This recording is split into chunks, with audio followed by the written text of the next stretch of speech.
안녕하세요. 전 서울 사는 29살 여자입니다. 3년 동안 연애하고 결혼을 한 남자가 있어요. 나이는 저보다 4살 많습니다. 33살이고요. 일단 먼저 제가 살아온 환경을 말씀드릴게요. 어렸을 적부터 전 단 한 번도 여유라는 걸 모르고 자라왔어요. 초등학교 때는 물론 그 흔한 수학여행도 돈이 없어서 담임 선생님이 직접 대주신 것도 기억이 나고 그 어렸던 시절 단칸방에서 남들 다 기름 보일러 켜고 연탄 다 사라져 갈 무렵 저희 가족은 연탄 한 장으로 하루를 버티곤 했죠. 솔직히 어렸을 땐 쪽팔릴 수도 있겠지만 전 그렇게 생각하지 않았어요. 제 노력으로, 제 힘으로 이 가난을 벗어나고 싶단 생각 하나로 어렸을 적부터 열심히 달려왔습니다. 공부든 생계든 그때의 가난은 지금 생각해보면 순전히 저희 부모님 때문이었을 거예요. 전 엄마와 아빠 그리고 남동생 이렇게 4가족이 살았었는데 아버지는 항상 술에 찌들어 사셨고 집에 들어오면 항상 담배 연기와 술 냄새로 단칸방은 쩔어 있었죠. 엄마는 그런 아빠를 참고 또 참고 결국엔 제 동생과 저를 두고 떠나셨죠. 그때 엄마는 저희와 같이 떠나자고 제게 말했어요. 어디든 떠나면 지금보다는 나은 생활을 할 수 있다고 말한 게 생생히 기억나요. 제 나이 그때 중학교 1학년. 사춘기도 채우기 전의 나이였죠. 그때 전 당장이라도 엄마를 따라가고 싶었지만 제 속마음은 내가 이렇게 동생이랑 엄마랑 떠나버리면 저 홀로 남겨진 아빠는 어떡하지? 라는 생각이 먼저 들더라고요. 아버지는 술과 담배에 찌들어 사셨지만 저희에게는 늘 다정하셨어요. 주변에 술 먹고 가족 때리고 협박하고 그런 일은 단 한 차례도 없었죠. 그래서 그런가 어릴 때 전 아빠를 떠날 수 없었죠. 그렇게 가난은 계속됐고 가족의 도움 없이 혼자 독하게 공부했습니다. 지금 생각하면 정말 15도 안 되었던 나이에 어떻게 그렇게 열심히 공부했나 몰라요. 고등학생 때까지 쉬지 않고 앞만 보고 독하게 공부했으니까요. 제가 어렸을 때부터 들었던 소리 중에 제일 듣기 싫었던 말이 있었어요. 제 배경만 보고 친구들과 친척들 저에게 넌 절대 못해라는 말과 그래도 부모님이잖아 라는 말이에요. 주변에서 늘 제 환경을 보고 무시하는 말언들을 많이들 했죠. 그렇게 고등학교를 졸업하고 서울에 이름 있는 대학에 입학했습니다. 전 자신 있었죠. 장학금 받으면서 학교 다닐 생각이었죠. 처음 들어갈 때 등록금이 문제였지만 방학 때 공장에 들어가 야까지 하루에 15시간을 일하면서 제 스스로 등록금을 마련했습니다. 제가 이렇게 성인이 되었을 무렵 아빠는 여전히 술과 담배를 끊지 못하신 채 살아가셨는데 그 와중에 그 단칸방의 능력도 좋으시지 어떻게 또 다른 아줌마가 들어와 있는 겁니다. 그 여자도 참 그런 거지 같은 집구석에 뭘 보고 들어와 있는 건지 전 도저히 이해할 수 없었습니다. 그렇게 저와 제 동생에게 소개를 하는데 앞으로 우리 엄마 될 사람이라고 엄마라 부르랍니다. 저희는 거부했죠. 싫다고. 그때였습니다. 제 동생과 처음 맞았어요. 아빠한테 그 순간 제 마음속 깊이 담겨있던 후회가 터졌나봐요. 엄마가 떠나자고 했을 때가 생각이 혹 나는 거예요. 그러면서 얼마나 울었는지. 전 꿈이 있었습니다. 제 스스로 이 가난을 벗어나고 싶다고 늘 다짐했습니다. 그래서 제 동생도 제가 꼭 이 가난을 벗겨내주고 싶었죠. 그렇게 장학금 받아가며 대학을 졸업하고 바로 대기업에 취직했습니다. 전 누구보다 똑똑하다고 자부했고 공부뿐 아니라 사람관계 인성 모든 게 뛰어나다고 주변에서도 또 스스로도 그렇게 생각해왔습니다. 몇몇 그렇게 친하지 않은 친구들은 저거 독한 년이다. 어릴 때 그렇게 거지처럼 살더니 등 부러움과 시기를 대놓고 보여주더라고요. 그렇게 24살의 어린 나이에 연봉이 6천 정도 됐죠. 해가 지날수록 연봉은 더 오르고 대기업에 다니는 걸 아시는 아버지는 제게 돈을 요구하시더라고요. 집도 이사해야 하지 않겠냐고 전 말했어요.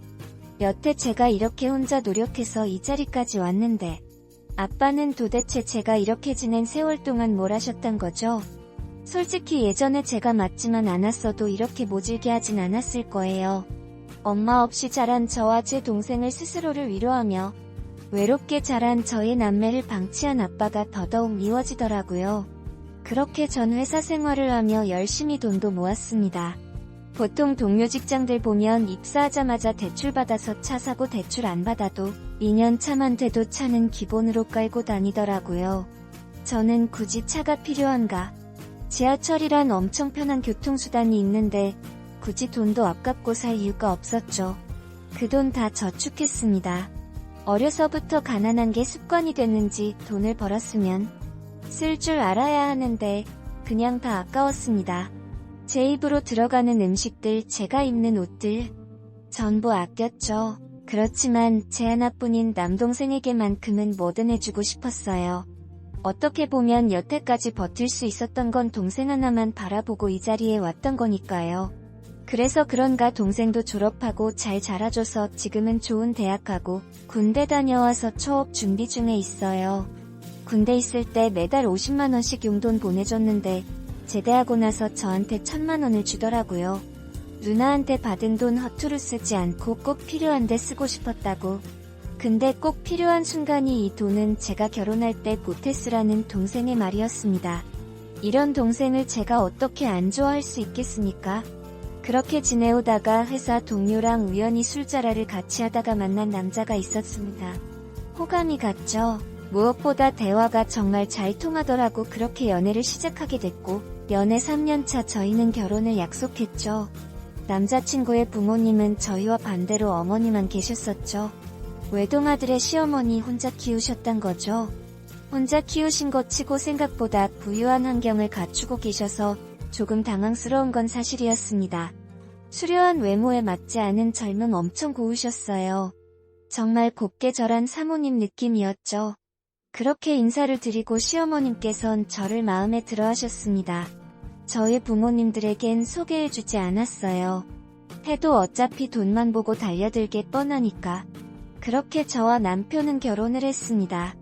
시어머님 혼자 계셔서 처음엔 집에 들어가 사는 게 맞나 생각도 했는데 남편은 엄마 혼자서 잘 계신다며 따로 먼저 나와 살자고 하더라고요. 그래서 전 아무래도 그게 조금 더 편할 것 같지만 한편으론 걱정도 되긴 했죠. 그렇게 결혼 생활을 하면서 전역한 지 얼마 안 된 동생한테 연락이 한 통 왔어요. 누나 혹시 매형 지금 집에 있어? 라고 물어봤죠.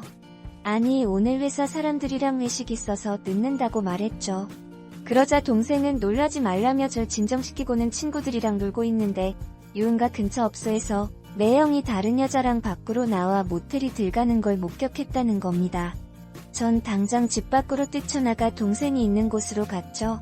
동생은 제 남편이 들어간 호텔 옆에서 지키고 있었고 모텔 주인에게 물어보니 들어간 호수는 말해줄 수 없다며 제가 들어가는 걸 막았죠. 어쩔 수 없이 그곳에서 계속 기다렸어요. 동생은 돌려보냈죠. 제가 알아서 하겠다고. 전화는 하니 받지 않았고 대실했는지 동생이 가고 난 뒤 1시간이 지났을까? 딱 봐도 술집 여자처럼 보이는 여자랑 같이 나오는 것이었죠. 저는 바로 달려가서 남편 뺨을 후려갈기고 머리채를 쥐어잡았습니다. 그리고 그 여자가 말리길래 그 여자 머리도 쥐어잡았습니다. 완전 이성을 잃은 상태였죠. 그때였어요. 어디서 멀리 들어봤던 목소리로 지금 뭐하는 짓이야? 라는 소리와 함께 소리가 나는 쪽을 쳐다보는 순간 뺨을 맞았습니다. 제 뺨을 때린 사람은 제 시어머니셨습니다. 전 너무 당황스럽고 지금 이 상황은 무엇이지? 벙찌고 있는 순간 제 남편과 같이 모텔에서 나왔던 여자가 제 시어머니에게 사장님 저 여자가 갑자기 나와서 제 머리채를 잡았다고 라고 말했죠. 사장님 대체 이게 다 무슨 소리냐고 말하니까 제 시어머님이 룸방 마담이셨던 겁니다. 지금 생각해보니 그 외모와 어울리는 직업이었죠. 홀어머니가 어떤 능력이 있길래 지금 사는 집도 엄청 좋고 궁금하긴 했었는데 너무 충격이었죠. 그래서 시어머님께 말씀드렸어요. 이 사람 언제부터 이런 곳에 들락날락 했냐고. 그랬더니 그냥 잠깐씩 가게 와서 도와주는 식으로 핑계를 대더라고요.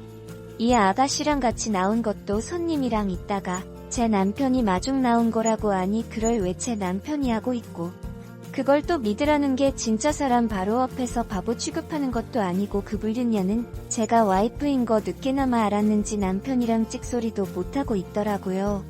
어떻게 이럴 수 있는 거죠? 아니, 어떻게 지 자식이 대놓고 딴 여자랑 관계를 가지는데 저걸 감싸주는 시어미가 더 남득이 되질 않았습니다. 저는 그 자리에 힘 빠져 안아 눈물만 흘렸습니다. 그때 제 남동생이 가지 않고 상황을 지켜보다가 남편에게 다시는 내 눈에 띄면 죽여버린다고 하고 절 부축하며 집으로 돌아왔습니다. 이혼 소송 바로 준비 중에 있습니다. 그나마 아이가 없다는 거에 정말 천운이라 생각해야죠. 앞으로 저에게 사람이란 제 친동생 빼고는 아무도 못 믿을 것 같습니다.